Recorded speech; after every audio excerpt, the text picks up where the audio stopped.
Hello, everybody. Hello, YouTube.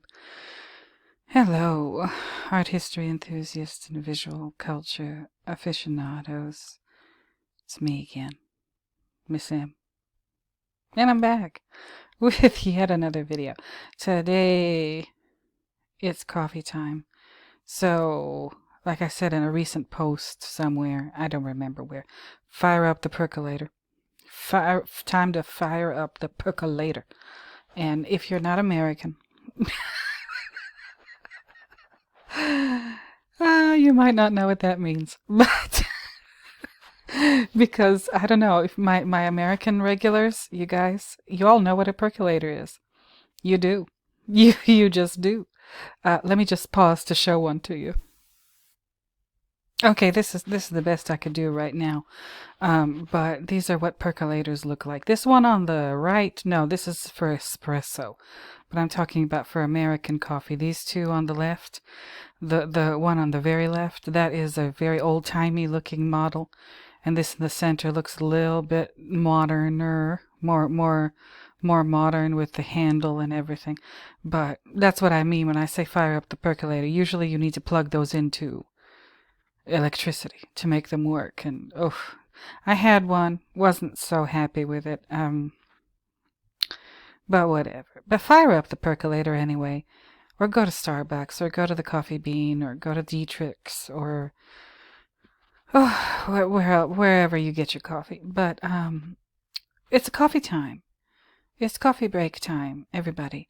So I'm going to talk today. I'm going to do a little bit of viewer mail today.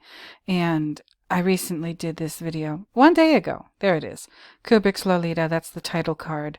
Lolita by Stanley Kubrick, film analysis. And I put reaction in parentheses here. You all had something to say. And I said I can't wait to read your comments. And I meant that. I really did. I really meant I can't wait to read your comments because you guys are very insightful. Those of you who comment regularly on my under my videos. And I appreciate it so much. I appreciate your contributions. The fact that you're interacting with me and leaving your thoughts and taking the time to type out your thoughts under my videos in the comments, that's special. That's special, and I thank you very much for that. Let me just do church announcements before I get into anything. Returning viewers, thank you for returning. New viewers, thank you for being new. Subscribers, thank you so much for subscribing. I've gotten like 6 of them in the last 24 hours. Like I know that I make that sound like a big deal. It's not. It's not. I'm still not even close to 1,000 subscribers. But it still means something to me that people are interested enough to hit the subscribe button. I hope it gets easier after 1,000. I really do. I don't know what I'm gonna do. I want to like turn this into a side hustle, and I just don't know how. I know my videos are a niche audience kind of thing. I don't know how to jazz them up. Make them more interesting. Maybe I should do like one of my YouTube inspirations, Bailey Sarian. Like she just talks about true crime and she does her makeup. I don't do makeup. I don't even show my face. But I don't know. We'll see. I got to think of something. But I'm enjoying doing what I've been doing, reviewing shows like The Twilight Zone and King of the Hill and Twin Peaks and all the Kubrickology we've been working on over here. And like I said, I was kind of prompted to watch Lolita, thanks to Richard. Okay. Oh, and by the way, don't forget to like, comment, subscribe, and share. Tankard of Tales, right? And still, I'm shouting him out again. Okay, you'll see his link in the Lolita reaction video to his channel, and go watch his Lolita video and all of his videos. Really, he has cute videos. And I'm glad I did. Now I'm gonna bust out the DVR driver thing and watch all of my Stanley Kubrick collection. Like I think I said on the Slack thing that the next one I want to watch is Spartacus, because in that first scene of the movie Lolita, what's his face? Peter Sellers. He's under the sheet sitting on the chair. And he gets up and he starts his little dialogue with Humbert Humbert, and he says, I am Spartacus. Well, Spartacus does come before Lolita in the Kubrick film chronology. Let me just show you here real quick. So, and I have this open for you again. I'll put it in the description again. Where's this filmography? There it is. And then I got to click on something else. Lord. Okay, anyway, here he is, right? Here's his filmography.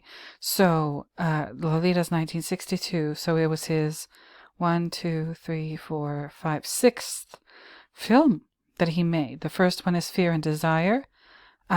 Second one is Killer's Kiss. Third one is The Killing. Fourth one is Paths of Glory. And the fifth one is Spartacus.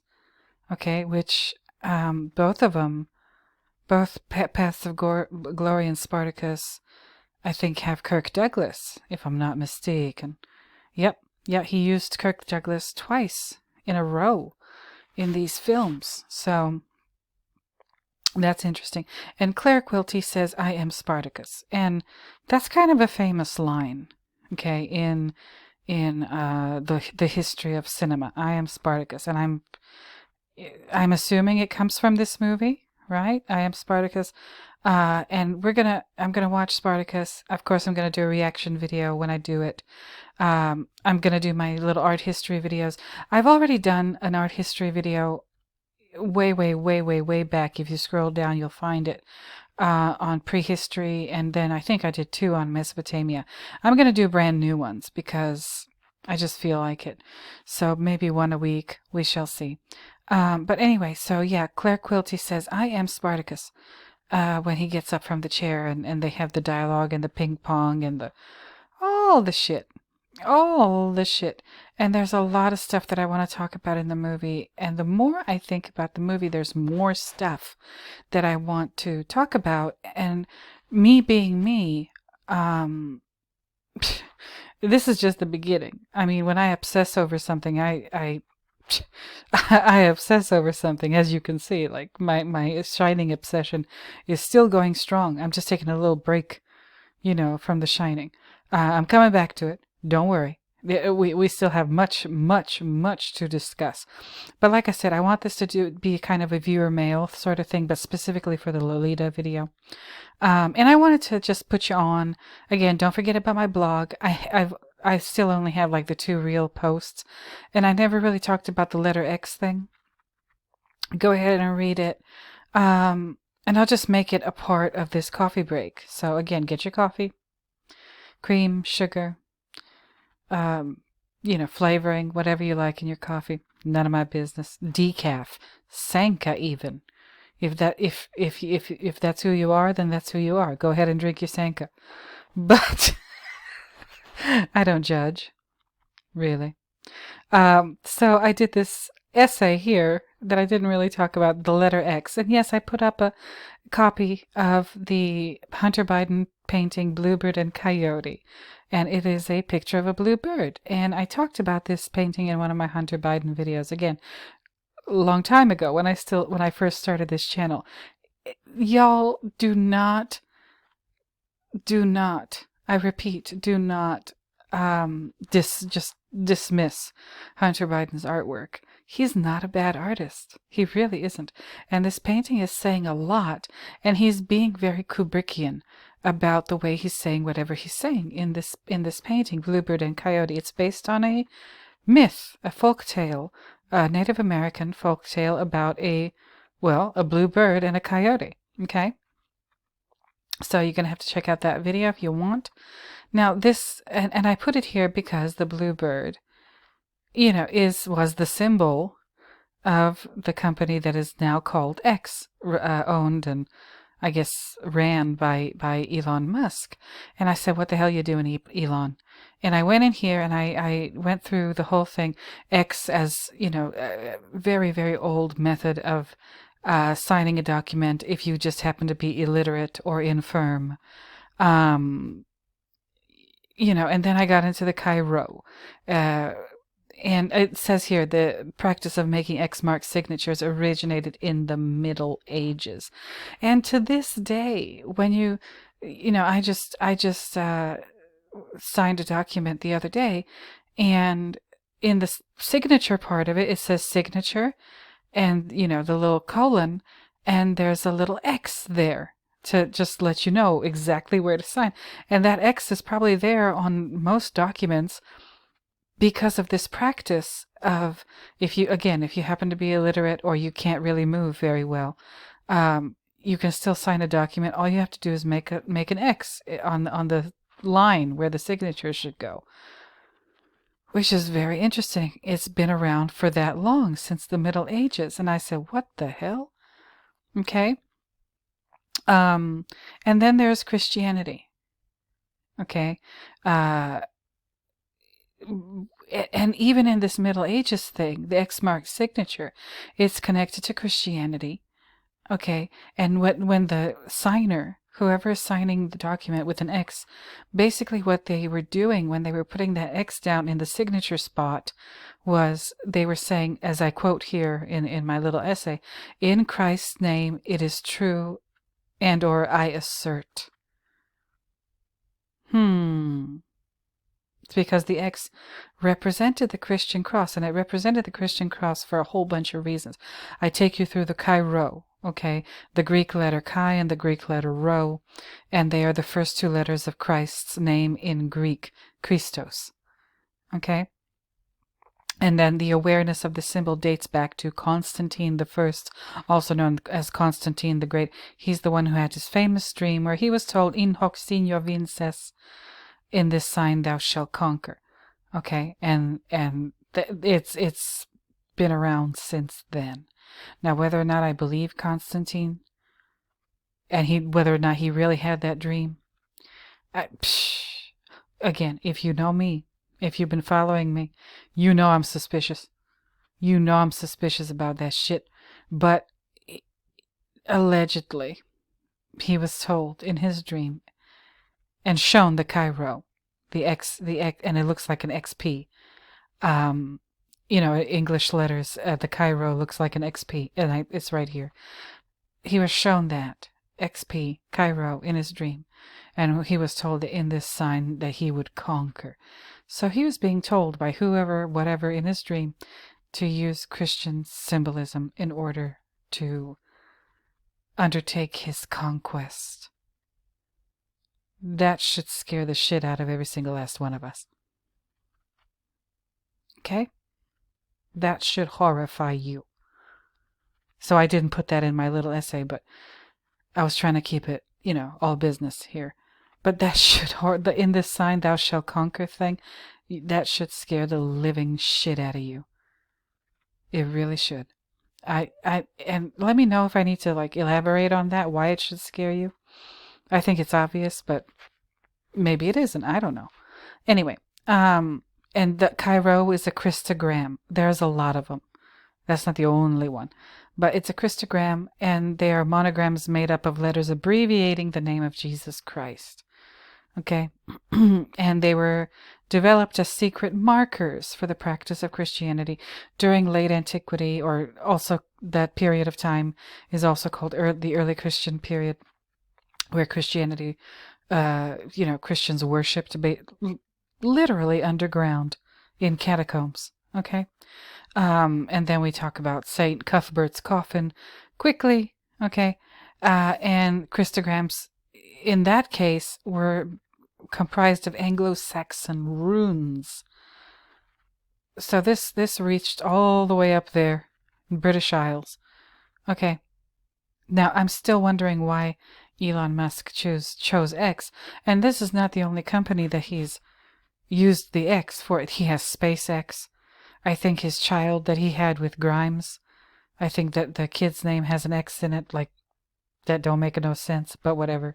And then I talk about Mary X in Eraserhead, and her whole family. I think they're all named X, the surname, which is interesting.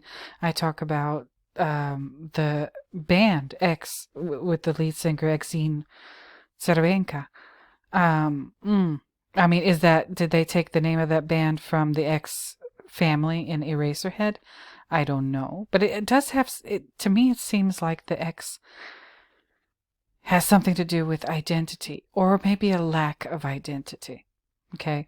Because I think I read in my little research that you can still just use an X as your signature if you do happen to be illiterate on whatever, like legally on a document.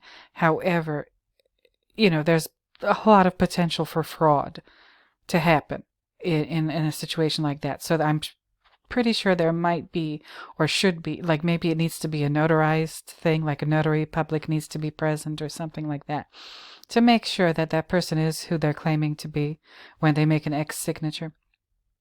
But what really, really, really intrigued me about this X, the Cairo, I talked about that, and all of the stuff, and Christograms and everything, is the X is once again a co-opted Hebrew letter. Like you've seen in my videos here, where I studied it, in my own ignorant little way. I know that I don't know what I'm doing, but I'm trying. I studied the Hebrew letter Zayin, the Hebrew letter Shin, and you can go back and watch my videos where I talk about that and the context in which I talk about them. Yeah, usually something to do with Stanley. Okay. But I found this awesome article, The Secret History of X and O. And I said, okay, what's going on? And it had to do with Judaism, and it had to do with stories from the Old Testament. And I didn't know the history behind this. And this article, which is linked down here in my little notes section, you can go and look at it.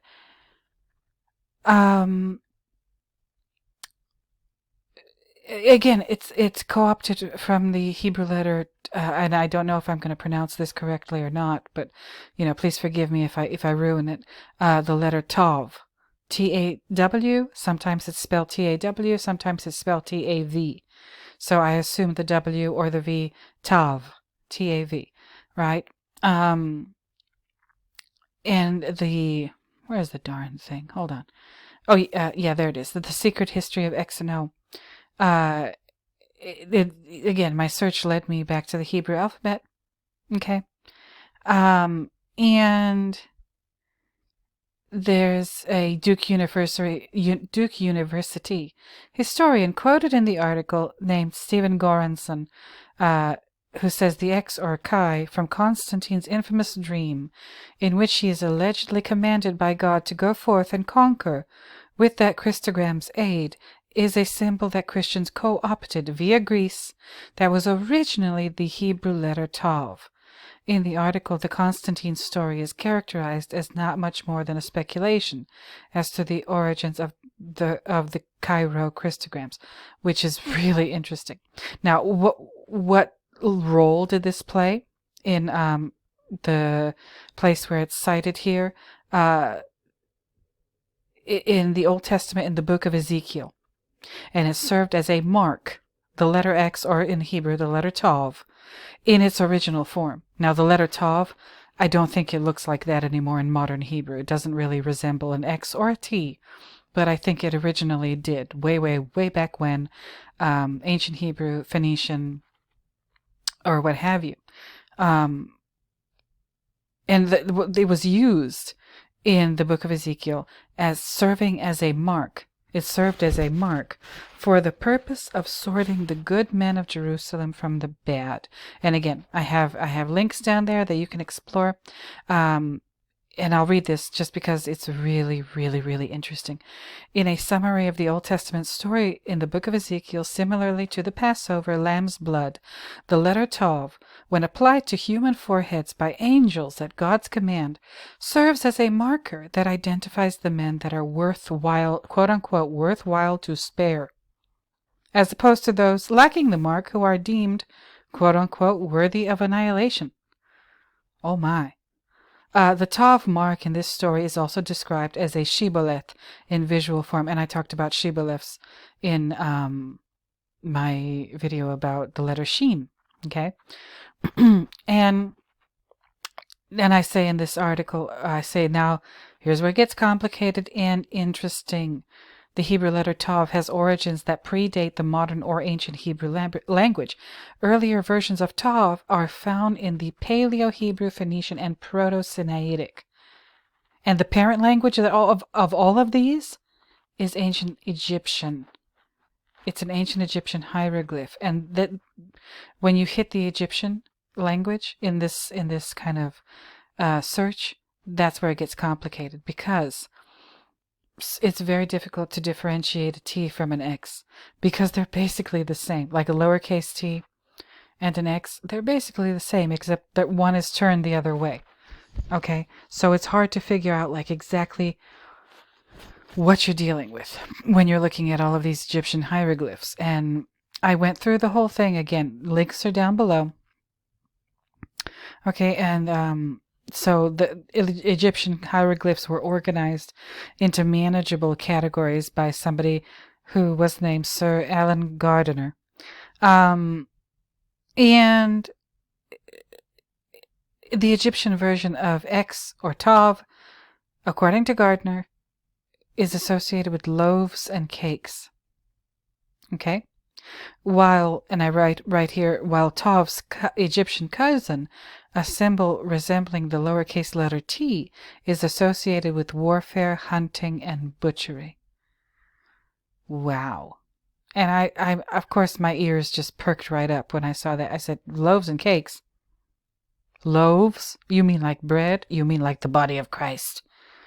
So the letter X has been associated with something that turned out to be a Christian symbol, but it was associated with that thing, like bread, way before the life of Christ, which my brain is spinning after this one. Okay, I don't know what to think anymore. Okay, so like what my hypothesis regarding art and art history is that I don't know if you've ever heard of Lauryn Hill. I loved her. And I got her album, The Miseducation of Lauryn Hill. There's a song on there that's called Everything is Everything. And it really is. It really is. When you look at all of these symbols and all of these images and all of these stories and all of this stuff, everything really is everything. And we just got to figure out, like, why though? Why and how? Why and how? Why and how? Okay. So I don't really think I articulated here very well, but my suspicion regarding Elon Musk's use of the letter X, especially for the former Twitter, the bird, he's marked it somehow. He has that symbol, the X as we know it, has been used as a marking sort of symbol for a long, long, long time. And in my little conspiratorial thinking mind, what's going on? That's what I want to know. What's going on? I mean, what is he trying to say? What is he trying to say? Does X mark the spot, so to speak? Is the platform formerly known as Twitter, is that the spot? Because it sure was the spot. It has been the spot for the last 7 years or so. And you can fill in the blank on that one. A lot of shit goes on Twitter. A lot of deception goes on Twitter. A huge amount. A huge amount of deception goes on that platform. And it's kind of interesting, like when you get into it and you start looking at the stuff people put, like I'm talking about political things. When you start looking at posts and whatever, used to be called tweets, now they're posts. Oof.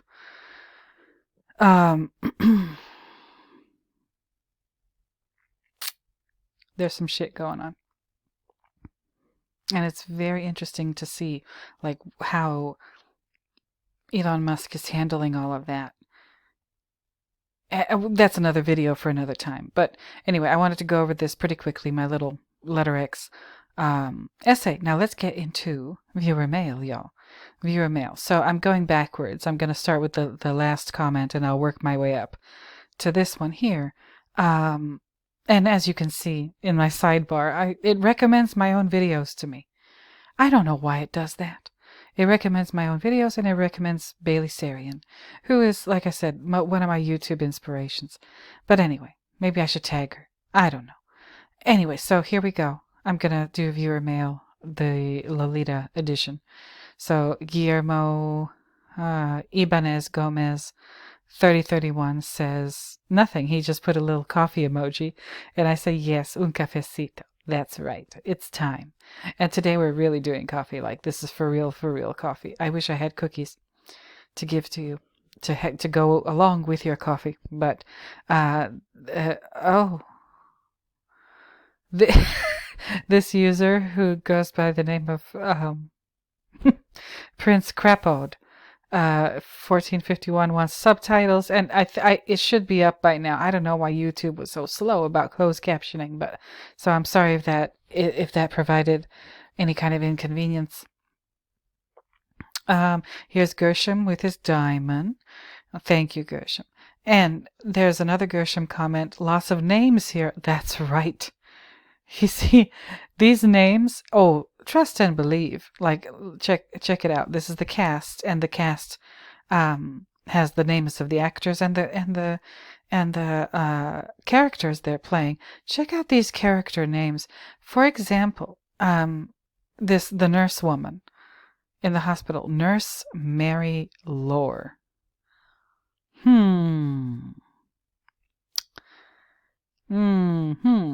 I don't know what to think of that, but it's something. And I'll get back to that when I get to Anno's comment, because he mentions the nurse too.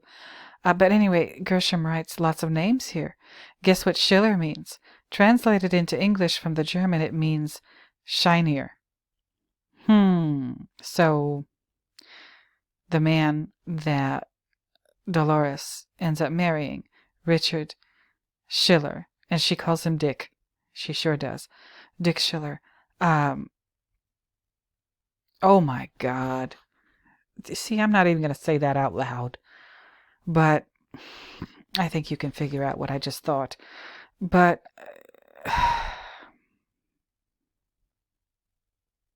Schiller. It means shiner. Is it shinier or shiner? But I'll take your word for it, and you wrote it here, shinier. Okay, if it's shinier than what? Gershom.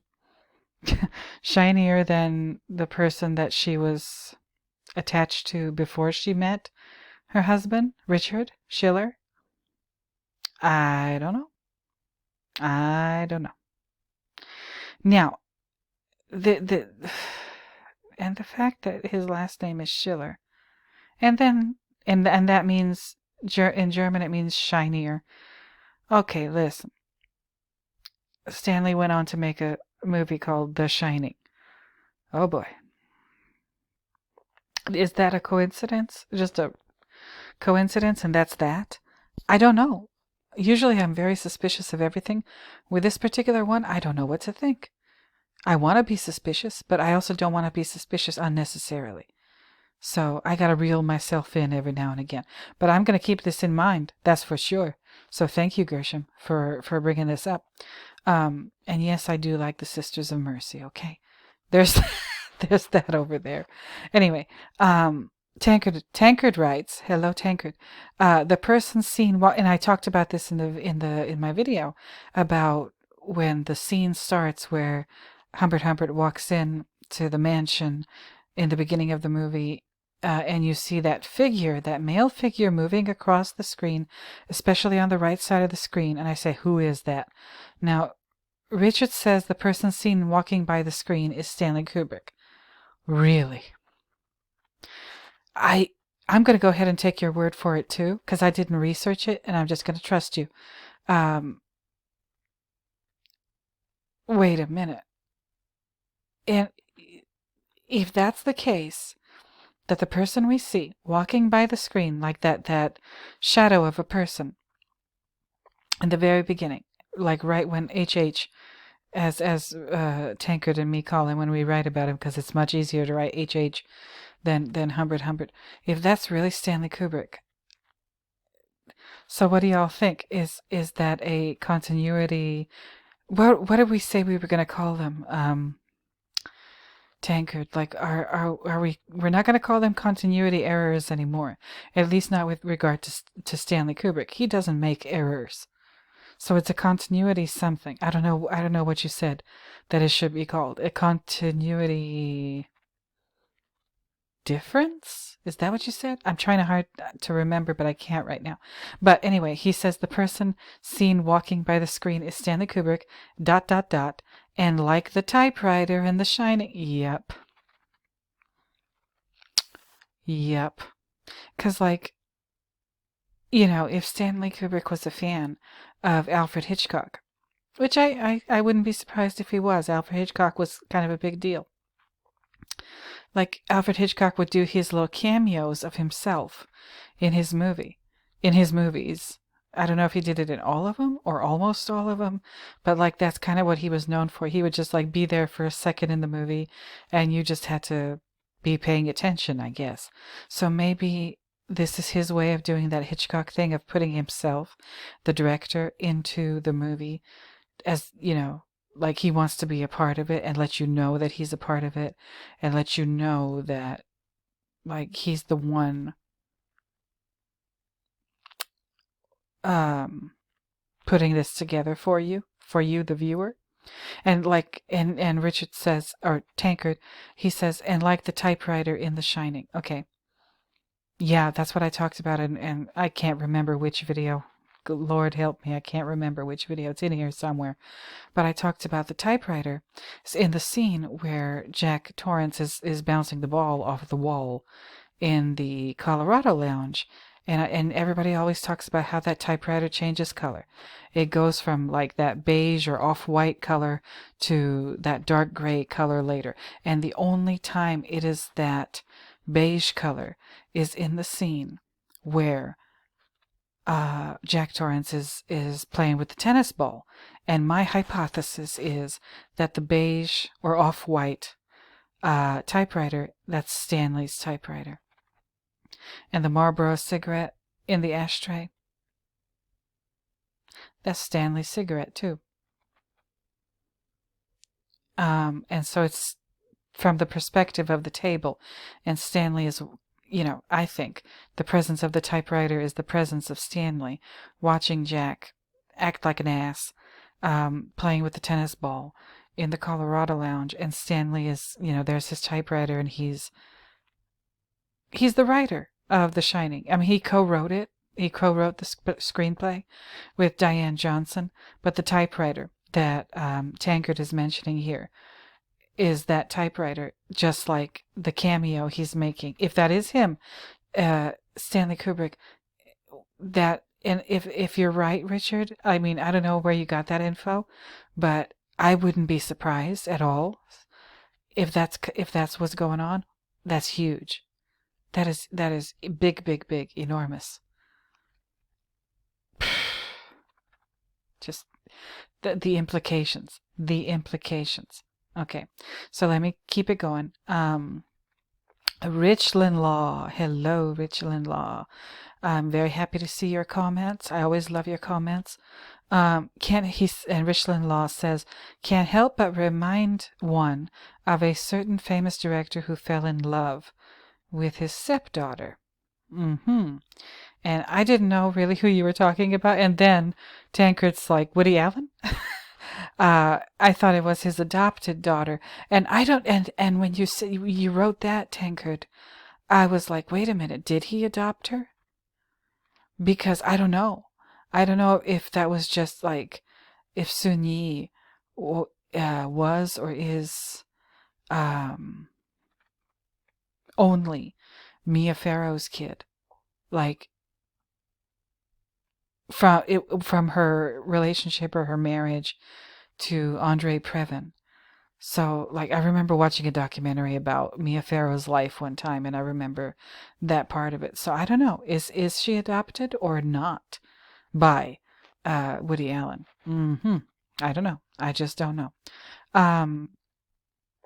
So Richland Law is saying that the Humbert Humbert character reminds him of Woody Allen. Oof, my God. And then Richland Law goes on to say, I never considered that Lolita, as presented, was by an unreliable narrator. I am thinking about the story with that filter. One thing I note is that there is a narrator, the voice of Humbert. So I guess one can ask, who is he speaking to and when? Food for thought. Very good question. Very good curiosity, I guess. Richland Law. Like, and that, I think Tankard found a good video that was put together by like a writing instructor, creative writing instructor, about Nabokov. And this guy is like, crazy nuts about Nabokov. And he talks about the foreword, especially, of the novel Lolita by Vladimir Nabokov. And it's interesting. I don't know if I'll link it or maybe put it in my community post or something. But from what I understand about the novel, which I don't understand a lot, I haven't even looked at the Shmoop page, but I think I might have to. The whole book, after the foreword is allegedly, and I love that word, allegedly. Shout out to Alexander Rogers. But the whole foreword of the book is allegedly written by a psychiatrist. And people skip and this is the thing about the video that Tankard turned me on to. Like, the guy in the video is like, nobody ever reads the foreword. And he's right. Nobody ever reads the foreword of a novel. They just figure it's some boring shit written by some, literature professor who is just saying shit to say shit. Put their name on something or whatever, add it to their resume, what have you. And like, people just basically usually skip over the foreword of the book. Go ahead and check out the foreword. Go ahead and check out that part of the novel. The foreword is part of the novel. It's required reading. Okay, that's number one.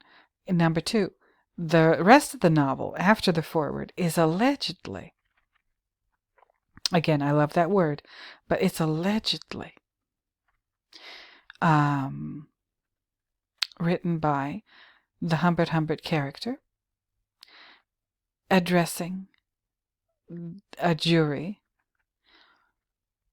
who are the jury. This fictional jury is tasked with deciding whether or not he should be punished for his murder of Claire Quilty. Okay, and everything we read, or is available to read in the novel after the foreword, is Humbert in first person trying to explain himself and why it was necessary for him to murder Claire Quilty. Oof. And it gets complicated. So your question, so I guess one can ask, who is he speaking to and when? The jury, allegedly. And you being a legal person, that should, I don't know, maybe that should make it even more interesting for you. I don't know. And Gershom too. Like, if you had a client, I mean, we can laugh because it's fiction, but like, if you had a client, and this book, they wrote this book, expecting the jury to read the whole thing, and hopefully this book addressed to the jury, they did that in hopes of exonerating themselves, or avoiding like capital punishment or whatever. Or capital punishment or a life sentence or whatever. I mean, if you were representing that person in court, would you just tell him to just sit down and shut up? I assume you would. If you were a criminal defense attorney, you would be like, you know what? Don't write that book. It really won't help you. But I don't know. I mean, you're right. There's a lot of food for thought there. It makes no sense. The stated reason for Humbert's writing of the story that we are that you get in the novel, and then I guess also the movie. It just doesn't make any sense. It doesn't make any sense. None. It just complicates everything. So, and then Richard Law also writes, the building you discuss, Claire Quilty's mansion. This one I almost fell out of my chair when I read this comment. Richard Law says, the building you discuss, Claire Quilty's mansion, is the same location where the Eyes Wide Shut orgy occurs, and it is the Overlook. There, the bourbon kicked in. And I write, responding to this comment, do you know how much you just said there, Richard? I'm still in shock, and I'm still in shock. Like, that's where the bourbon kicked in. Now, Richard Law,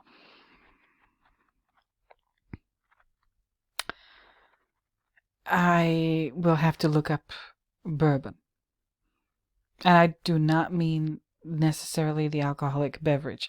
Yeah, that too. But I'm gonna have to look up the House of Bourbon. Okay. I hope I didn't butcher that pronunciation, but like the French, I think it's French royal house or nobility, Bourbon. I'm gonna have to take a look at that. Now, you reminded me about that. What the hell?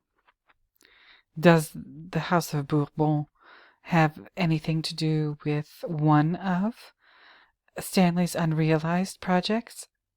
The Napoleon movie that he wanted to make, but Warner Brothers just said flat out no to him. I don't know how they could do that, but they did.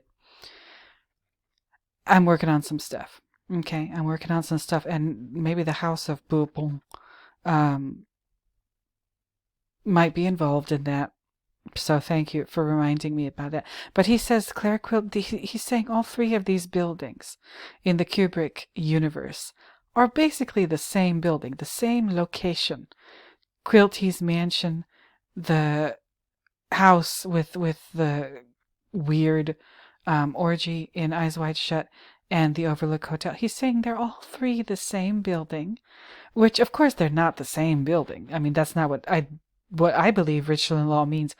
He's saying that each of these locations, all three of these locations, represent the same thing, at least as far as Stanley Kubrick is trying to articulate to us, the viewer. That's what blew me away. That's what just, I was just like, really?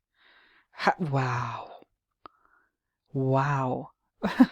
There's something to that. There really is. Because, like I commented in my video, that the Quilty Mansion, it looks like a fortress. It looks like a fortress. It looks like, some kind of military outpost. And it looks medieval. Or maybe not medieval, but it looks freaking old. You know? I don't know. So you give me plenty to think about there. So thank you for that, Rich Lindell. I'm going to read your comment here. The speech by Lolita about 10 minutes before the end of the film, where she lists all of the times she and Hum were stalked by Quilty, seems a bit too pat. She knows about things that happened when she wasn't there. Wraps up too much of those loose ends in one speech. Was this speech confabulated by the unreliable narrator? Or did Quilty fill her in? Or did the story really end in the mental hospital, with the vividly hallucinating Humbert led off in a straitjacket? Oh, and I've been toying with this too.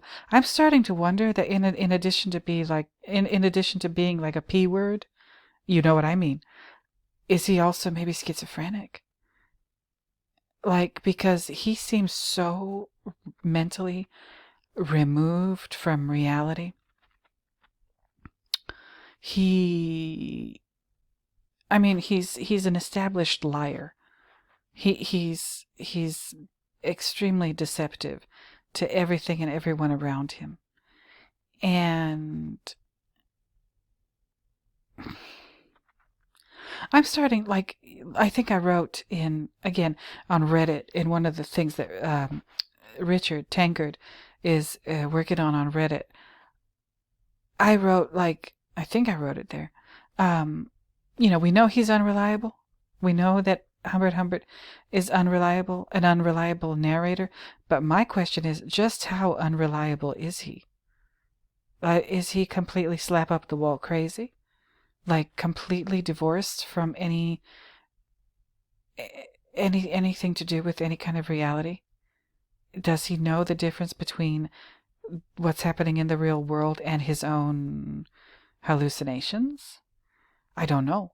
I can't answer that question at this point, but you bring it up here, which, great minds think alike, so yes.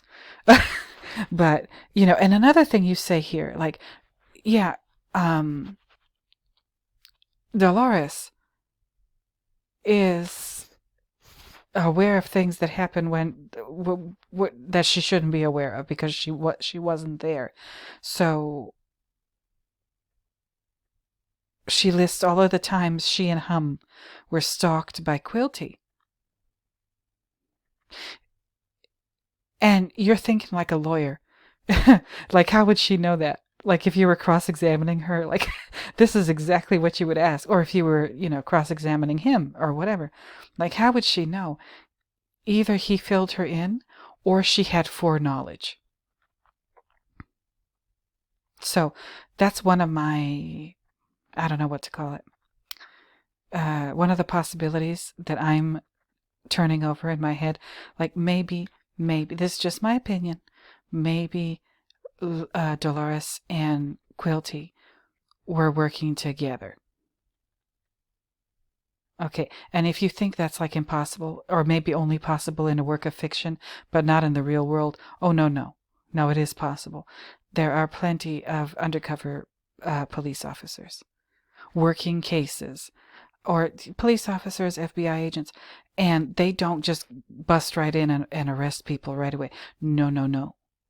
They work on cases for years and years and years, and ordinary civilians provide them with, I get, what should I call it, intelligence. And, the ordinary civilians keep an eye on whoever it is that they're trying to nab. Or ordinary civilians take notes, gather evidence, and hand it over to the authorities, which is awesome. Like that those people are so brave. People who do that and help catch these demonic criminals in all kinds of different crimes. Okay, all kinds of different crimes. It can be drugs, it can be financial crimes, it can be what have you. But yeah, definitely civilians cooperate with the police. And maybe that's what's going on with, between Dolores and Quilty. And I don't know. I mean, again, this might explain a lot, but it also complicates things because, like, Quilty was a presence in Ramsdale, New Hampshire, where the movie starts, where Charlotte lives and everybody. Quilty was a presence there, apparently, before Humbert showed up. Okay, so, like, what was he doing there? Allegedly, he's a playwright. Okay. He's a playwright, but in the movie, he's at the hotel that's dealing with the overflow from the policeman's convention. What? So many things to think about. So you lay out like three pretty interesting possibilities. Either Lolita was filled in by Quilty, or is this like a product of Humbert's diseased imagination? Like, what's going on? What in the world is going on? And or did he not end up in jail or whatever? Maybe he just ended up in a rubber room. We don't know. We just don't know, because he's an unreliable narrator. We can't take his word for it. We can't take none of this as his word for it. Anyway, now Anno is up here, and he says, in the hospital where Lolita is the actress that plays the nurse in the movie The Haunting as well. So what he's talking about is the movie The Haunting, and I've covered that movie on this channel before because I believe it is at least one inspiration for The Shining. And the actress that he's talking about, again, she's down here, Lois Maxwell, in the cast listing on the Lolita page. Lois Maxwell as Nurse Mary Lore. And in The Haunting, she played Dr. Marquay's wife. Okay. Now, Nurse, again, these names. Lore, Lore, as in folklore, or just legend, or a story that might or might not be true, a story based on, basically it's a fabrication, but it's a fabrication based on different cultural things or whatever. Did it really happen? Is it possible that it really happened, or is it a is it a story that disguises something that really happened, but in the place of actual real people that were involved? Those places are taken by gods and goddesses and ghosts and monsters or whatever, right? Is that what we're dealing with in Lolita?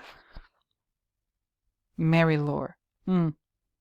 Thank you for pointing me in that direction, Anno, because I probably never would have looked this up, or never would have thought of this. I looked up this actress and I found out she was in, like you said, in The Haunting, and what character she played.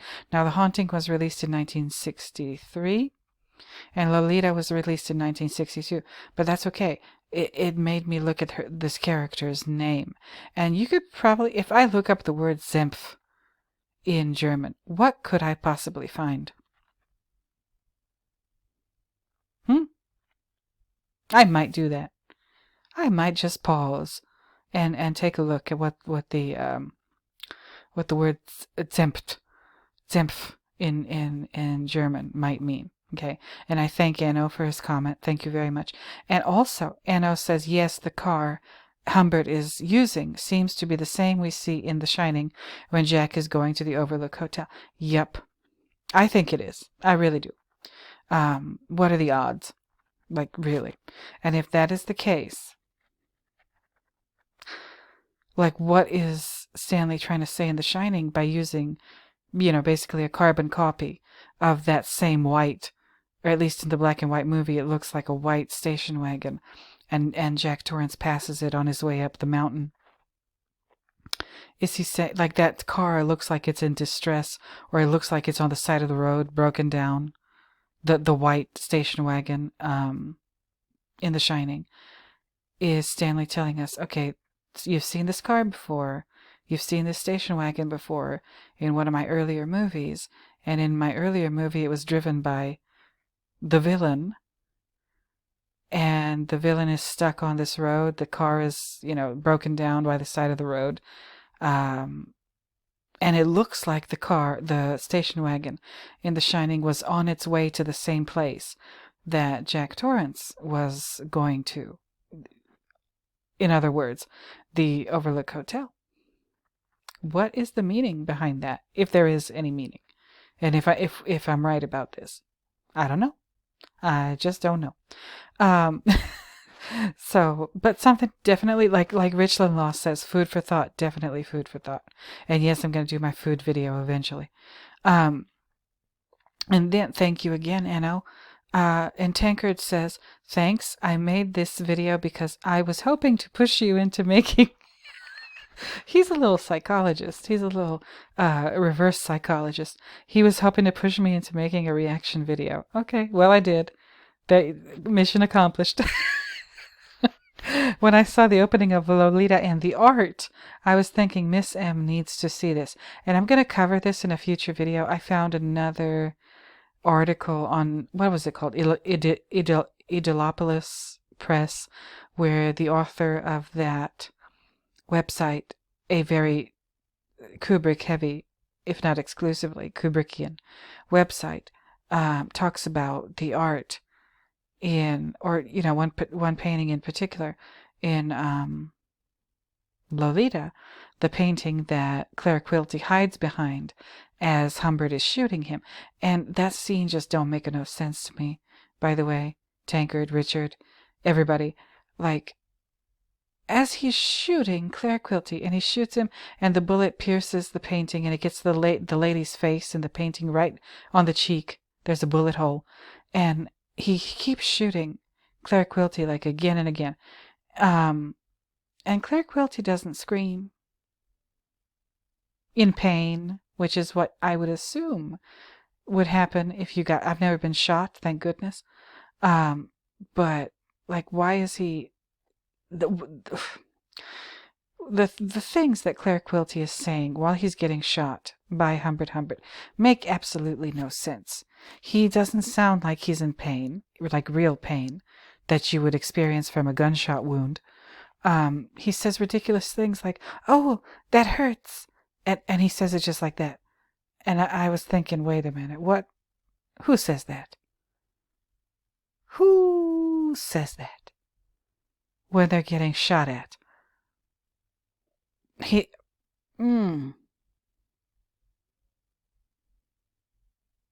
don't know. I don't know what to make of it. I really don't. But I will definitely think about it. Now here is, this whole, like, collection here. The main comment and the 3 replies. The main comment is coming from Stephen, 1853.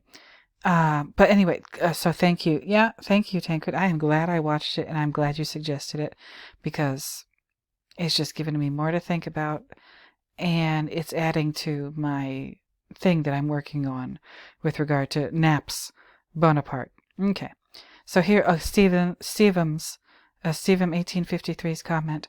Your analysis totally changes my take on this movie. I thought that at the end Dolores had been so damaged by Humbert that she fell into the clutches of another abusive man. Sorry for the cryptic spelling. I'm trying not to trigger the algorithm with any forbidden words. I know, and sometimes it's hard to tell which words are the forbidden ones. Like, I don't even know if they like people using the word sex. I don't know. I mean, YouTube is turning into like 1950s television. Whatever. But like back in the day, you couldn't even say the word toilet on TV. So, like, what's going on? Anyway, maybe I was totally wrong. This is Stephen writing again. Maybe I was totally wrong, and Quilty was actually a decent fellow who rescued her from Humbert. I'm seriously considering that possibility too. Stephen.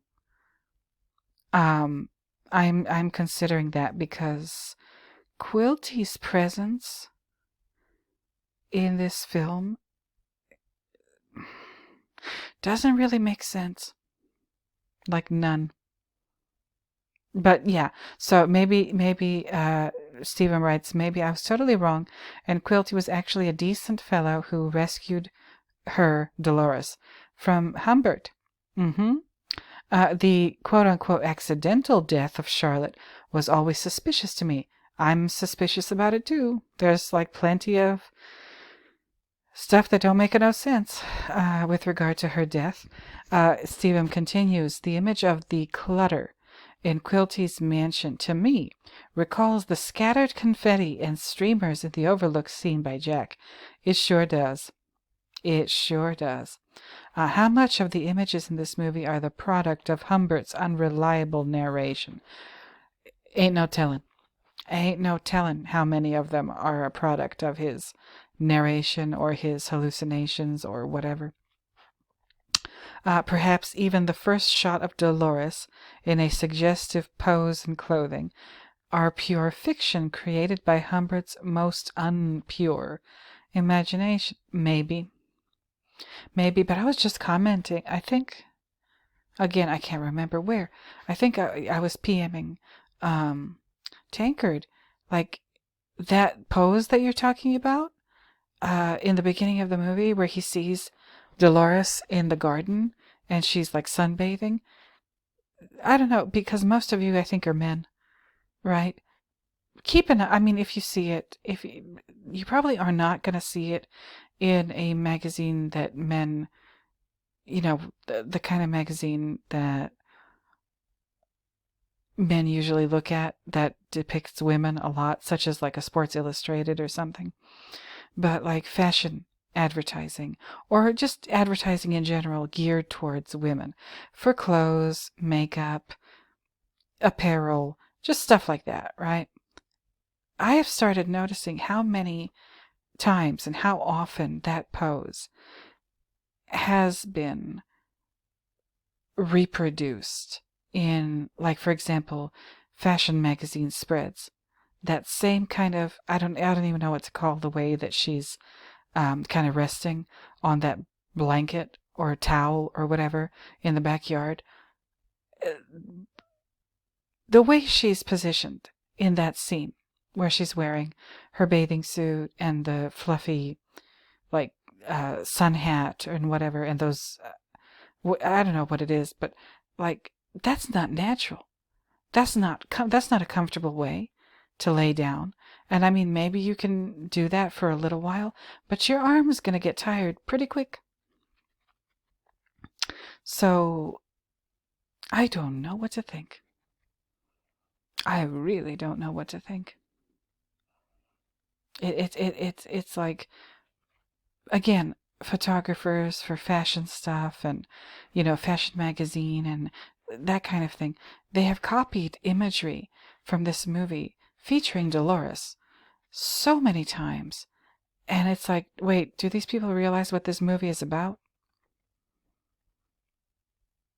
Do they realize that that's the way Dolores' abuser pictures her? And if they do realize that, like, you know what, they can go to hell. That's how I feel about it. But never mind. Let me just keep going. Yeah, is it created by his imagination, his unpure imagination? And Stephen continues, I have to watch this movie again and check out Tankard's videos. Yes, you do. I've done a lot of homework in preparation for your next Understanding the Shining video. Thanks. Thanks for another great video, Miss M. P.S. I enjoyed your Twilight Zone coffee break. Thank you so much, Steve. I appreciate that so much. Hopefully in the next couple of days I'll be able to get my shit together and do my little slide presentation for part 18. I've been slacking, haven't I? But I told you, like, I haven't been feeling well. Not physically, but mentally. Like, I've been down in the dumps.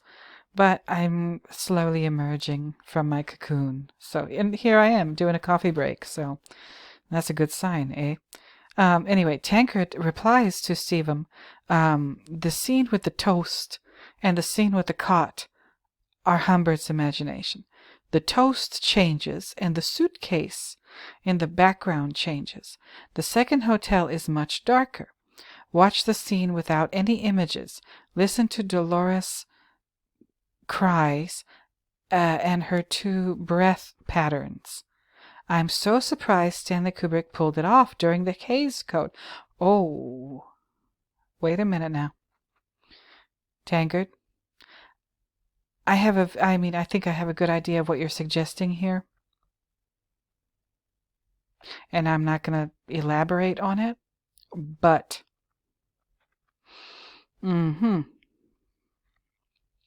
because he's talking about Dolores crying in the part of the movie, like, right after Humbert tells her her mother is dead. Okay, and when you're watching the movie, like, you're looking at the images, you're looking at the moving images, you assume that she's crying because she's distraught over her mother's death. And that's like a normal assumption to make. Of course she's going to be crying. Like, a grown-up person cries like crazy when somebody they love dies. Just imagine, like, a teenage girl who is maybe not as emotionally strong as a grown-up. But what Richard Tankard is suggesting here is... But, because of what it is, what this movie is, it's a definite possibility. And no, I mean, please bear in mind, I haven't said what I think he's suggesting. You're going to have to fill in that blank on your own, okay? And he says, I'm so surprised Stanley Kubrick pulled it off during the Hays Code. The Hays Code was very restrictive. Okay? Very, very restrictive. Um, and then Richard continues. He says, oddly, this scene and the drive-in scenes, Humbert has no band-aids on his fingers. Usually he's wearing band-aids and they are moving between cuts, which is something that Richard, also known as Tankard, noticed that I didn't notice. I was too busy just trying to figure out this story. Like, I was too busy when I watched the movie. I was like just trying to figure out what the hell is going on here. But Richard was like, no, his fingers, he said to me, check out his fingers, look at the band-aids. I'm like, what are you talking about? And then he pointed it out to me and I was like, oh, which is something, again, like I said, Stanley Kubrick repeats a lot of the imagery from Lolita and he reuses it in The Shining. He probably doesn't just reuse it in The Shining. I think he reuses this in Full Metal Jacket too. The ace bandage in Full Metal Jacket. That's all I'll say, because I'm going to do a video about Full Metal Jacket. So I'll reveal it for you when I do that. But this is maybe the first time. I don't know. Maybe it's not the first time. Maybe he did it in prior movies, like. Maybe he did it in Paths of Glory. Maybe he did it in The Killing. I don't know. But he uses the bandages or the bandage thing later on. Okay. But anyway, so yeah, he's usually he's wearing band-aids and they are moving between cuts. And like, me and Richard are trying to figure out what's up with these band-aids. Like, what possible reason could he have for wrapping his fingers, like not just one, no, like I think this is multiple fingers in band-aids throughout the movie. And like my first thought was, does he have diabetes? I don't know. I really don't know. It must be something like so horrific that like, an ordinary person like would never think of it. But we just gotta keep trying to figure it out, I guess. And Stephen replies to Richard, I'll have to watch again. I think I've only seen it once years ago on TV. Oh, Stephen, do it again. You saw the copy I was using? It's readily available online. Go ahead and just search it, and you'll find it. You'll find free copy to watch online. Tankard replies, when you do, keep your eye on James Mason's fingers. Yep. Is it James Mason? Let me see. I keep saying Mason. Yeah, James Mason. Yeah, keep an eye on his fingers, which is something that you would never do, would you? In an ordinary movie. Like, you wouldn't notice details like this. But since we're dealing with Stanley, yeah, keep an eye on people's fingers. Like, that's important. Okay, and I think, is this the last? Oh, no, it's not. Hold on. So okay, here, I've got another grouping of comments. I didn't know this video would be this long. My stars. Anyway, Dave Gentry, PU9XM, writes, I'll be listening, watching this as I have time throughout the day, and I will definitely check out Tankard's new video. I am so happy I've got more viewers going over there and watching his videos. I must say that I am jealous that you just got to see a Kubrick movie for the very first time. That's a real treat I'll never enjoy again. The last Kubrick movie I got to experience for the first time was Barry Lyndon. What an experience that was. I've seen them all now, but I'll never forget that first experience I had with all of them. Take care, Miss M. Thank you, Dave Gentry. I appreciate it a lot. Tankard replies, LOL, wow, I saw Lolita for the first time a few weeks ago and thought it was a chore. I mean, the way we watch movies, yeah, it is a chore because we're not just watching a movie to like kick back and relax. No, we're doing homework,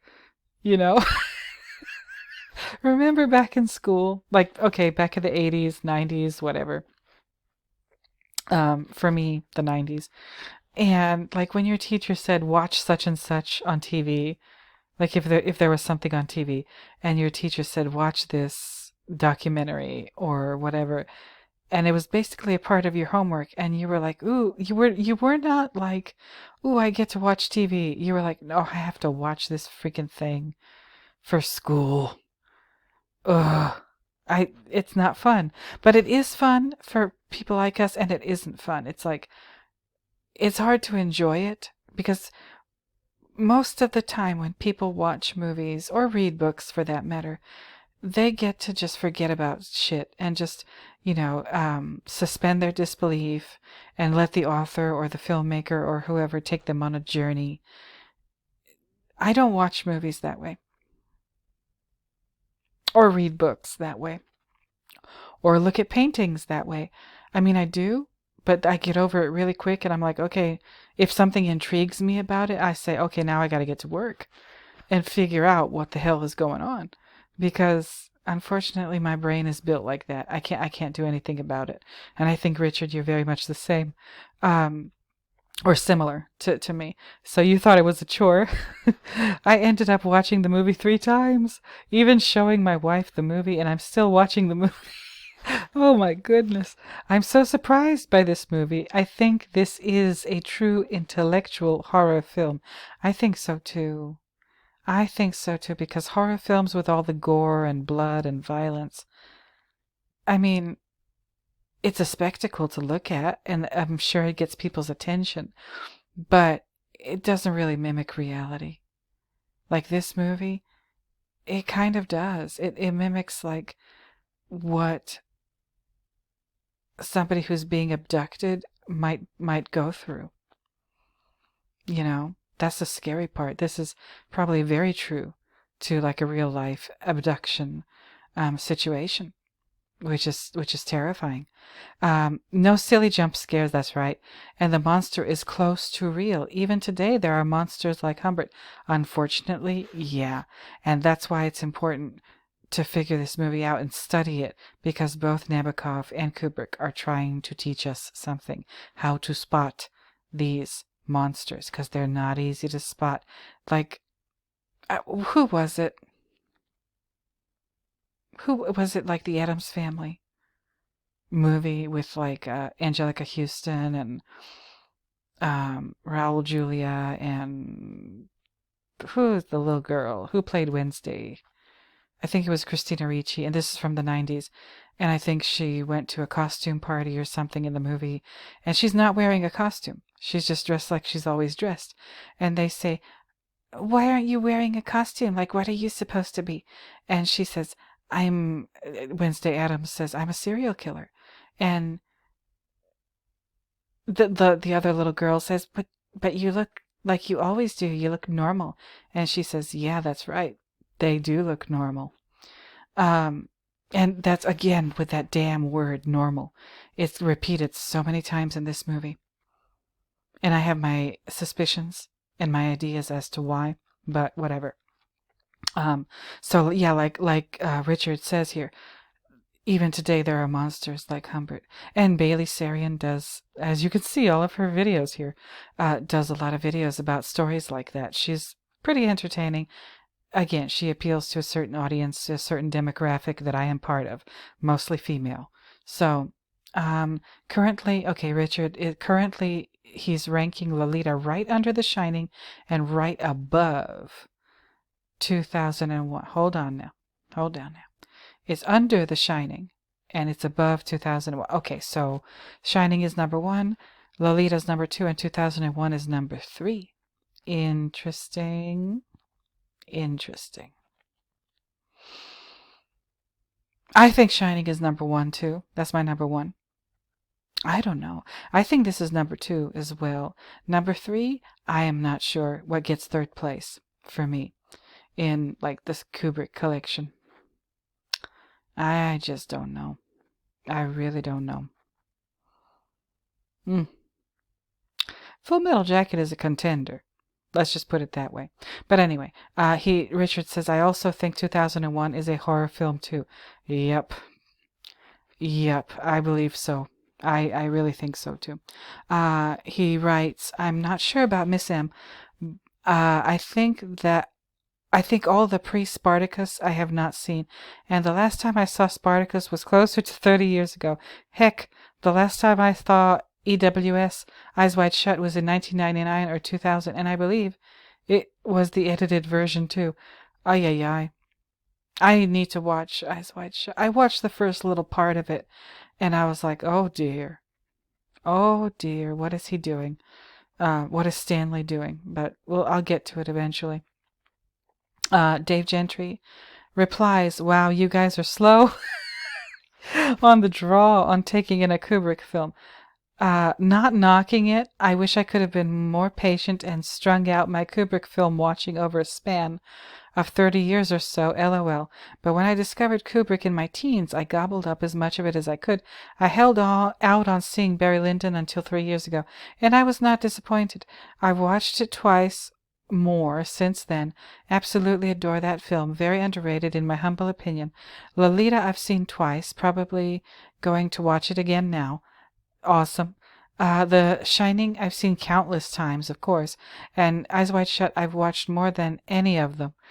Okay. I've watched that scene. I've watched that once or twice a year since its release. And you might be able to help me when I finally get to that movie, Dave Gentry, because again, I'm working on a huge argument with regard to Stanley's oeuvre, his body of work, especially past a certain date. And Eyes Wide Shut is part of that. And I believe, unfortunately, Stanley Kubrick left this plane of existence before he could make any more movies after he made Eyes Wide Shut. But I do believe that Eyes Wide Shut is a culmination of something. Even whether or not, it doesn't matter if he had lived to make more movies, like if he had stayed alive and made AI, or whatever. I still think that Eyes Wide Shut would have been a culmination, a very huge statement for him to make in the arc of his career as a filmmaker and what it is that he was trying to say, basically with all of his movies. I have an argument. I'm gonna make a video pretty soon, actually. Like I said, the intro, if it was an essay, it would be the introductory paragraph of the essay with my little thesis statement and whatever. I'm going to be making that relatively soon. I just need to think about it a little bit more before I switch on the machine and actually just start talking about it. But I think that Stanley Kubrick's movies, his output as an artist, is more complicated than even his most ardent fans could ever imagine. Okay, but that's just me. Stay tuned for my little thesis statement video. But anyway, I'm surprised you didn't immediately like Lolita upon initial viewing. It's not an easy movie to like because of the subject matter. At least for me, I can't speak for Richard. I'm just speaking for myself. This is difficult subject matter. And even, I think, Stanley Kubrick later, after he made it, he's like, if I had known that it would be censored and whatever, as much as it ended up being, I don't know if I would have made it. I think I read that somewhere. I can't remember where because I read too many things, but that's the gist of what he said. But anyway, Dave Gentry goes on to say, but it's probably better for you to have it as an acquired taste. The thing is, I like the movie. Subject matter aside, this is a mystery, and this is maybe Stanley's own thesis statement, because he makes it right after, where's the filmography? Yeah, he makes it 2 years, it's released 2 years after Spartacus. Okay, so all of his, look at this. Just, okay, here's 1962. Here's the movie that we're talking about. And then 1, 2, 3, 4, 5 movies before Lolita. The movie right before Lolita was Spartacus. The movie before that was Paths of Glory.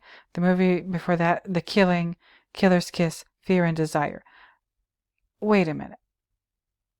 Are all of these, I'm going to have to look and see the themes of these first 5 movies, they seem to have a common theme, which has to do with killing, death. Okay. And then there's Doctor Strangelove. But then, like, Lolita seems like a break from, like, all of these other ones. Ugh. Something's going on. Something is going on. And I believe that the order in which he made these movies, or the order of the subject matter, means something. Okay, and I just thought of it right now, because I'm looking, like, in my peripheral vision, I can see this Paths of Glory poster over here with Kirk Douglas, and he's in his military uniform and the gun and the splatters of red behind him, and that makes me think of Full Metal Jacket. And since we're talking about Lolita, it makes me think of the prostitutes, the young, very young looking prostitutes in Full Metal Jacket, and the very, very young looking sniper girl at the end of Full Metal Jacket. Oof. I never want to ever hear anybody. I mean, I know I'm going to see it because people are stupid and people have written all kinds of ridiculous articles about him over the years, but I hope I never see another person call Stanley Kubrick a misogynist ever again. He was the exact opposite of a misogynist. Okay? This movie that we're talking about now is proof. Okay? It's proof. Anyway, acquired. You'll probably get a lot more out of it than I did. You never know, Dave Gentry. We all process things in our own way. That's the most beautiful thing about art. We all get to view it the way, with our own, like, sensory or perceptive apparatus, and our own sensory or perceptive apparatus. Yeah, it's informed by a lot of the same stuff because of culture or whatever, but we're all still individuals. And, like, what did they say? 2 heads are better than one? They sure are. They sure are. And like, this kind of collective thing that we're doing is gonna help us all maybe reach a more refined understanding than we would have been able to do all by ourselves. So, and Dave says, by the way, I'm going to watch your video about Lolita when I get the time, probably tomorrow. I'll comment over there at you. Take care. This is awesome. Anyway, Tankard says, I have not been watching movies like I did in the 1990s. Me either. But I was more into watching movies, maybe not in the 90s, but the early 2000s. When it was harder to watch them, I watched more of them. Like, when I had to go to the library to get DVDs, I watched a lot more movies than I do now. I don't know why. Like, I should be watching so many more, but, like, I don't know what happened to my attention span. I really don't. Tankard writes, and I'm attacking Stanley Kubrick movies one film at a time. I'm afraid what I will see when I'm watching 2001 now. LOL. Knowing the pattern. Oh, that's what you call it. Knowing the patterns of the continuity differences. Okay, this is what we're calling it now. Okay, people? It's not continuity errors. It's continuity differences. Okay? Learn it and know it. Continuity differences between the cuts is a huge advantage. Knowing the patterns of the continuity differences between the cuts is a huge advantage. I don't think I'll see what I see in Lolita today if I watched Lolita 5 years ago. You make a really good point. We all change as people. We all evolve. We all get more mature. We all get more informed. And we change. And I give Miss M a lot of credit because her videos do train your eyes into looking at the background. Thank you. I really, really appreciate that. That is my goal. That is my mission, to get people to just look at stuff. In my videos, I tell you what I think, but you don't have to agree with me. You can think your own thoughts. All I want you to do is look. I don't want to tell you how to look at things. I don't want to tell you why to look at things. No. I just want you to look. And that's it. Stare, look, observe, whatever. And then that's how the process begins. That's how the process begins. It's hard to explain. I mean, it is kind of a meditative thing, but it all begins with looking, and specifically art. Looking at a work of art kicks it off. It kicks it off, and you start having thoughts. You start noticing things. You start noticing things that make sense, and you start noticing things that don't make sense. And even if it's a work of art, and most art does not make sense because it's all fiction. I'm going to say that again because it's important. All art is fiction. None of it is real. It's all the creation of somebody, some artist, some author. And they put a bunch of stuff together on a canvas, or in a photograph, or a sculpture, or a novel, or a poem, or in our Stanley's case, in a movie. Okay? And that artist put whatever they put down, they put it there for a reason. And when you look at a work of art, you're going to see things that make sense, or pretty obvious sense. And if you do it, what I call quote-unquote right, you're going to start noticing a lot of shit that don't make no sense.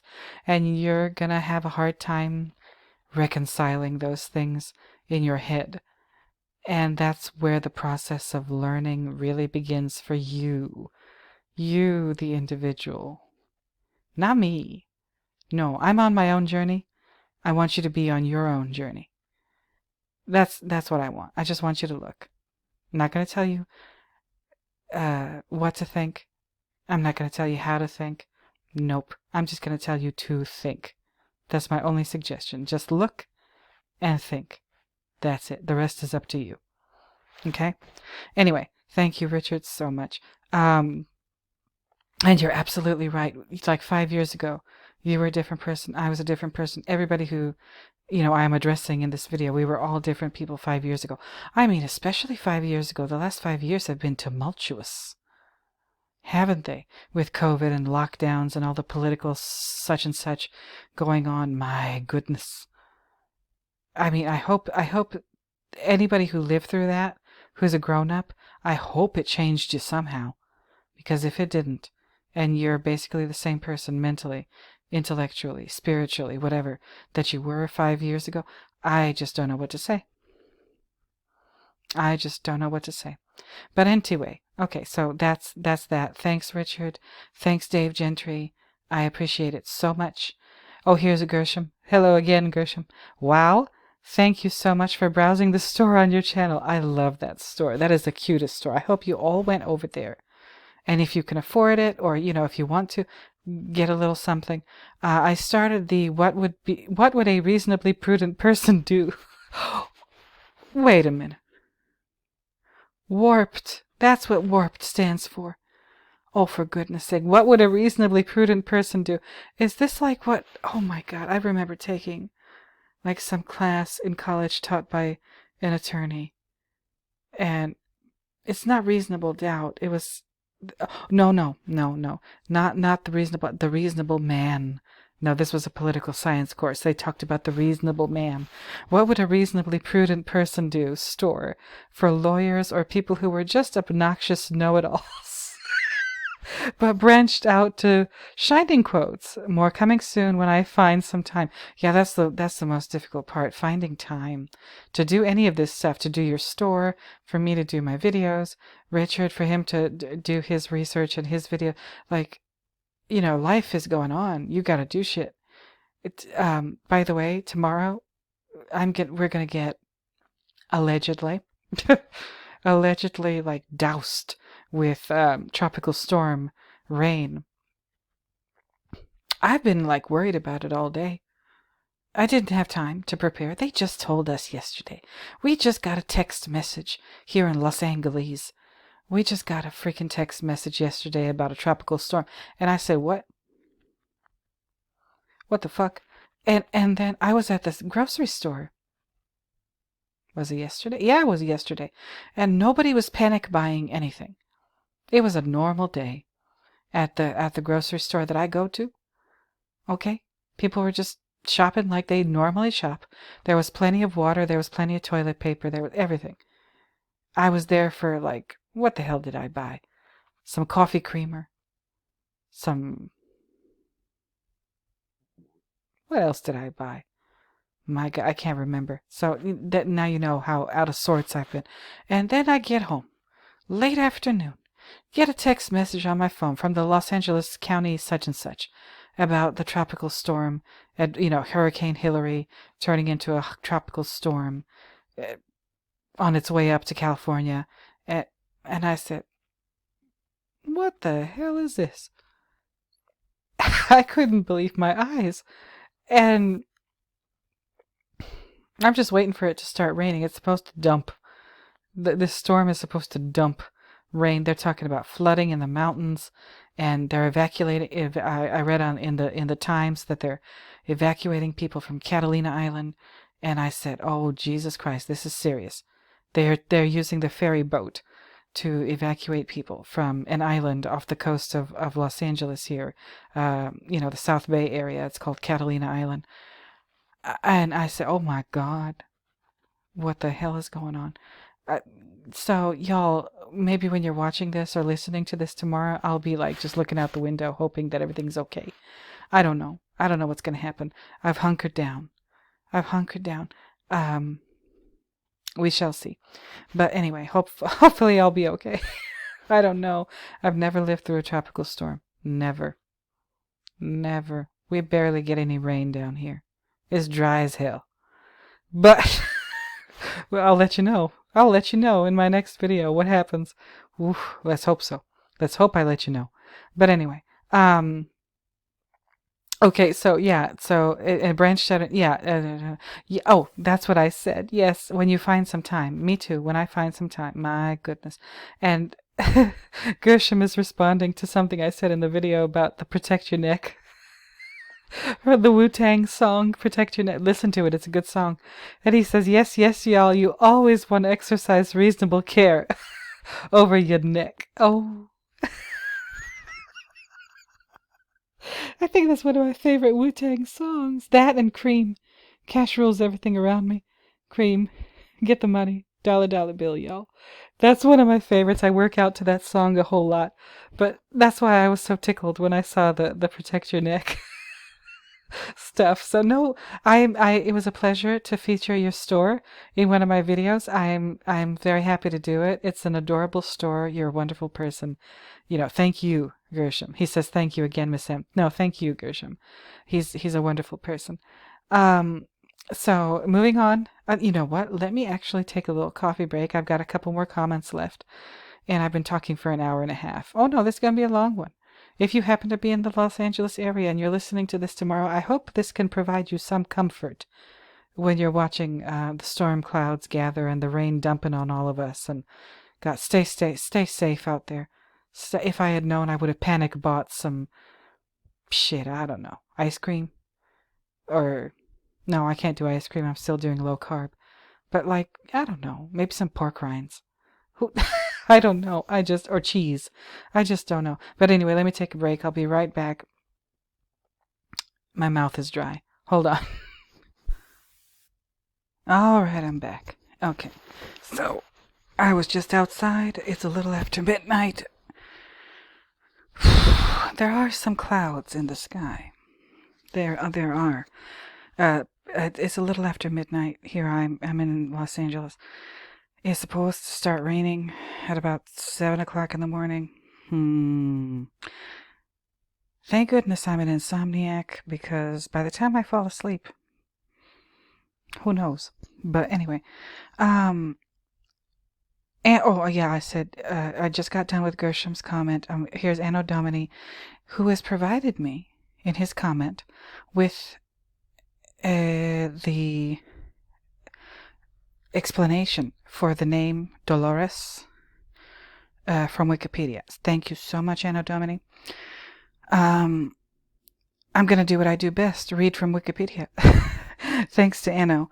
And it says here from Wikipedia, the Spanish word dolores is the plural form of dolor, meaning either sorrow or pain, which derives from the Latin dolor, which has the same meaning and which may ultimately stem from the Proto-Indo-European delch, which I guess means to chop. Oh, wait a minute. To chop. That's interesting. Huh. Does anything get chopped in this movie? In the Lolita movie? I don't know. Anyway, the usage of Dolores as a given name has its origin in the strong influence of the Roman Catholic Church in Spanish-speaking countries. Yes, Catholicism is all about pain. The name is a reference to Nuestra Señora de los Dolores, or La Virgen María de los Dolores, one of the many titles of Mary, Mother of Jesus, typically translated to Our Lady of Sorrows in English. And you'll see this if you look at a lot of Spanish Baroque era wooden statues of the Virgin Mary, and there's lots of tears falling from her eyes. And the reason that the statues are wooden as opposed to some kind of stone is because at the time the Spanish crown was in debt, and they couldn't really afford anything, and they wanted to make art, but they couldn't afford the traditional, like, luxurious materials, so they settled for making statues out of wood, painted wood. But anyway, let me keep going. In given names, Dolores is frequently preceded by the name Maria, Maria Dolores, the Spanish form of Mary, or one may even bear the entirety of the title Maria de los Dolores as part of their given name. Notable examples of such include the Spanish noblewoman Juana Maria de los Dolores de León Smith and the Mexican actress Dolores del Rio, who was born Maria de los Dolores Asunsolo López Negrete. Less commonly, one might use de los Dolores as part of their name, but not paired with Maria. Lola, Loli, Lolis, and Lolita are all popular nicknames for individuals named Dolores, based on the name's second syllable, dolo, so lo. Oh, interesting. Interesting. Thank you so much for this, Anno. And it gives me even more to think about, like the choice of her name by Vladimir Nabokov is obviously a very deliberate choice. I think the names of all the characters here, Schiller, Zempf, Humbert, Charlotte, who else?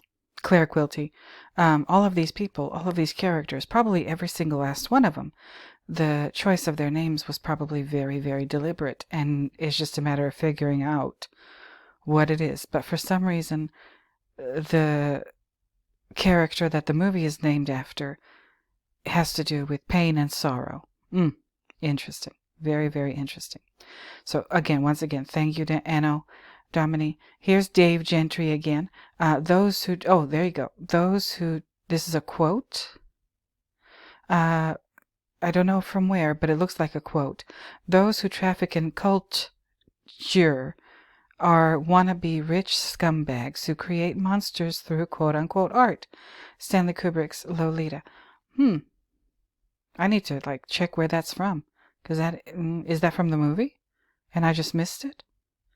Interesting. Anyway, Dave goes on to say, great video, Miss M. Mind-blowing stuff in Lolita for sure. Nice catch of the out-of-frame person before the confrontation with Quilty at the castle. Obviously, Quilty has sponsors. Dave, if Richard Tankard is right, then the sponsor is Stanley Kubrick. So, I don't know what to think at this point. This is interesting because I'm very new to this movie. Kind of like Richard. I'm very new to this movie. I mean, The Shining, before I ever made my first video about The Shining, I had seen it many, many, many times. But this experience with Lolita is different because I just watched it a couple days ago. And I'm still kind of trying to figure out what did I watch, But thank you. Thank you again, Dave. I appreciate it a lot. Stephen, 1853, says Dolores means pain or sorrow. Interestingly, the name is also used in Spanish for a phrase that identifies the Virgin Mary as Our Lady of Sorrow. Yeah, so what's going on with that? And plus, as I mentioned in this video that you all responded to here, there's the little ofrenda in Charlotte's bedroom with the urn with her husband's ashes, the photo of her husband above it, and the little tiny miniature altarpiece with the very Byzantine looking Virgin Mary as the centerpiece of the triptych looking altarpiece. What is going on? So I think we're supposed to equate Our Lady of Sorrows, also known as the Virgin Mary, with Lolita, with Dolores. I really do. And you and Anno, you found the definitions.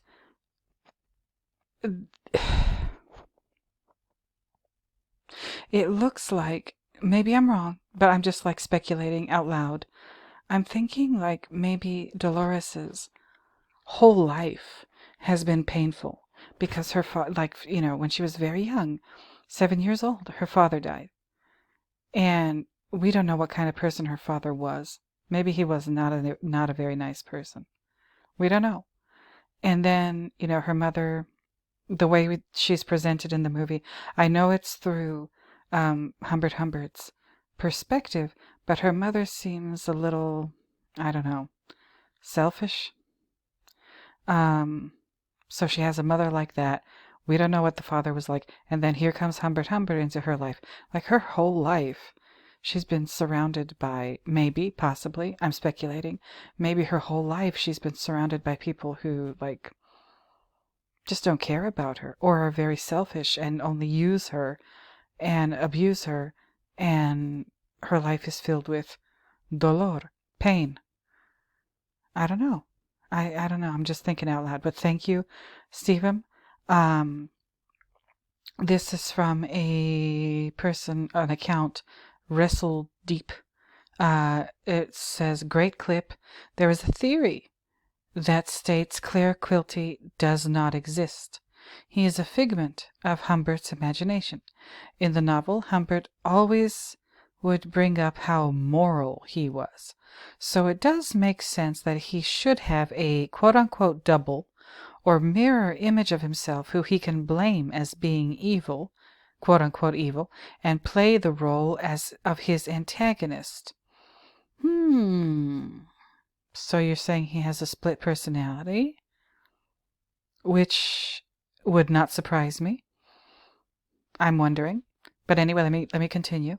We have already established that Humbert is an unreliable narrator anyway. Yep. Perhaps Quilty, quote-unquote, coming alive from underneath the covered chair in the beginning of the movie is a sign from Kubrick that Quilty is a figment of Humbert's imagination.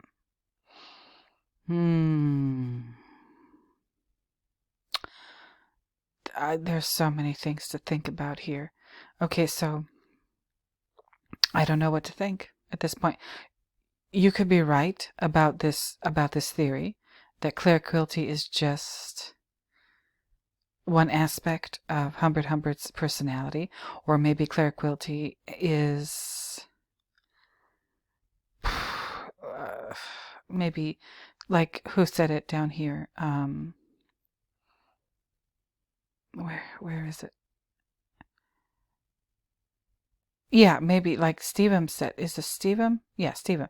Stephen said maybe Claire Quilty actually rescued her from Humbert, or maybe like all of these characters are, or a lot of these characters, maybe not all of them, but a lot of them simply don't exist. I don't know. I'm going to have to think about this one. But thank you for your comment, Wrestle Deep. I appreciate it so much.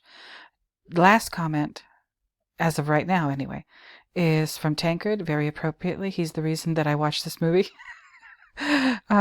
He says, I was surprised that you didn't mention Lolita as David Lynch's favorite Stanley Kubrick movie.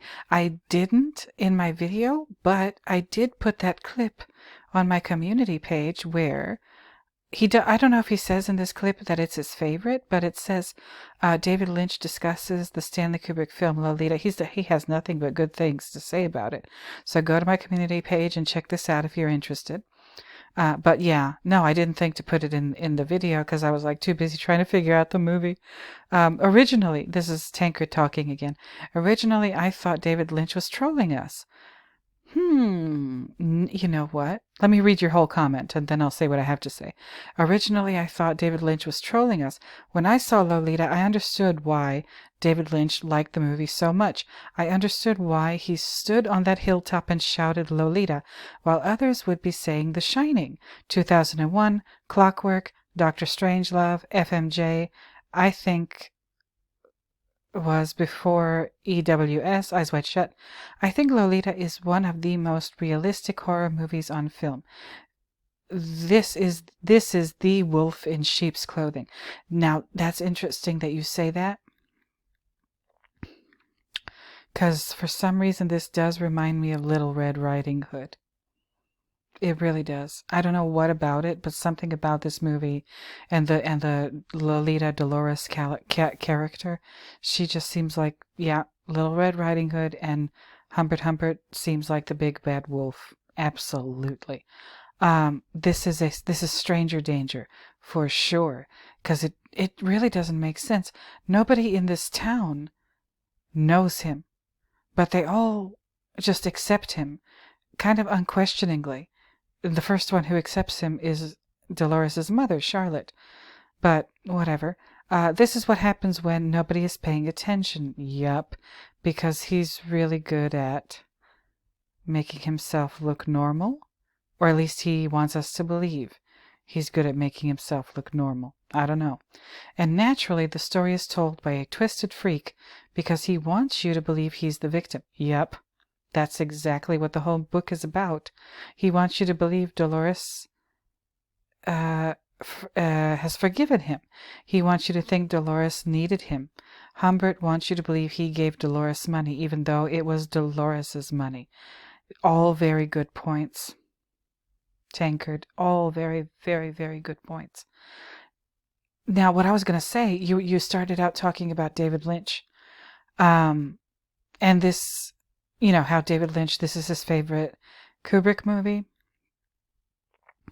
and he, you know, when he was brave enough to say that this was his favorite movie, because he probably saw like what's really going on, because he probably has specialized. I don't know how to call it or what to call it, but like he has specialized vision. And he can see what Stanley Kubrick was really trying to do because he's a film director and because he thinks in that visual language. And the rest of us don't. That's why we're having like all this trouble, and we're all, you know, there's like plenty of arguments going on in the Kubrick and David Lynch community, like, you know, trying to figure out what they're doing with their movies. They probably understood each other perfectly. And we're the ones who were like debating all this stuff. But when you said David Lynch and Lolita, I said, oh, that it automatically made me think of Twin Peaks and the Laura Palmer character, and there's other underage characters in that TV show, Twin Peaks, and they're used and abused by the people in and around Twin Peaks. And that was one of the things I was thinking, and I'm going to pick up on my series about my Twin Peaks reactions, but that was what I was thinking about when I was watching Twin Peaks. I said, wait a minute, these girls are in high school. Laura Palmer, her friend Donna, the other one, what is her name, Audrey, or whatever. And I'm like, these are all young teenage high school girls, and they're being essentially treated like sex objects. They're being sexualized by the people who surround them in the Twin Peaks community, and nobody seems to think that that's weird. Nobody seems to be trying to stop it. The parents of these girls, like, they go out at night and stay out all night, and the parents don't seem to be punishing their kids for that kind of behavior. Like, what the hell is going on in Twin Peaks? And I'm thinking maybe David Lynch was very heavily inspired by Lolita when he maybe even, had the concept for Twin Peaks. And the whole story revolves around the murder of a teenage girl, a high school girl, Laura Palmer. And, we eventually find out who murdered her.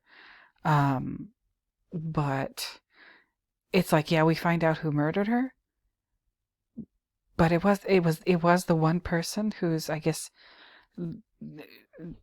like, really, really murdered her.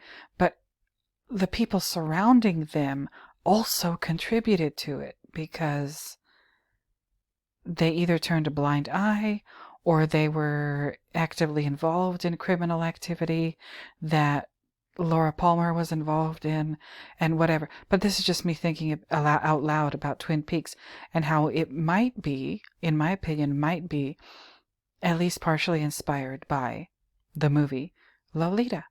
And if this was his favorite Kubrick film, like, I would not at all be surprised about the inspiration that he might have gotten from Stanley Kubrick. I don't know. What do y'all think? And yeah, Stranger Danger, Wolf in Sheep's Clothing, Little Red Riding Hood.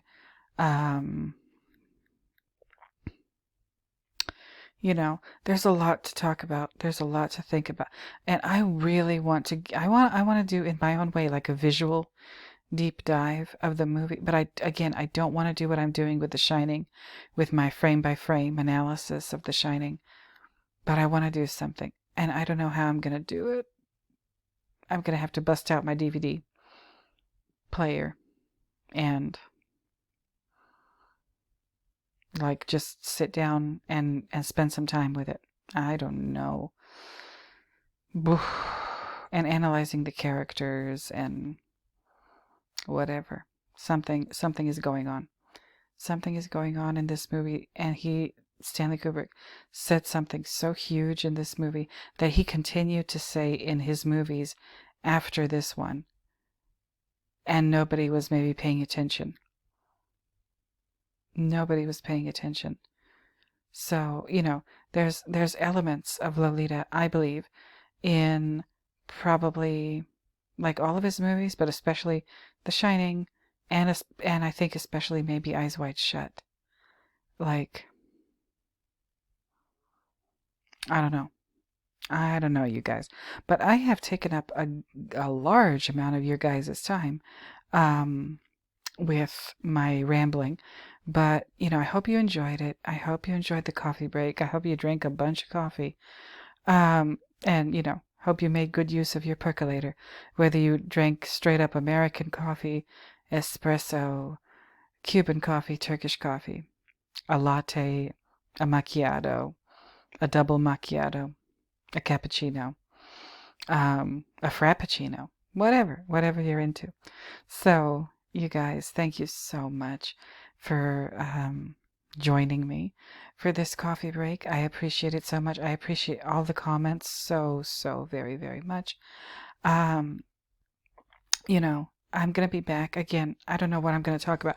I'm going to try and do an art history thing pretty soon. Again, starting with prehistory, because there's a lot to discuss with prehistoric artwork. And I'm going to do it in my own way. I'm going to do it not in an academic way. I'm not, which I probably wouldn't even be very good at, to be honest with you. I'm going to do it in my little conversational style and, talk it through and talk about my musings and my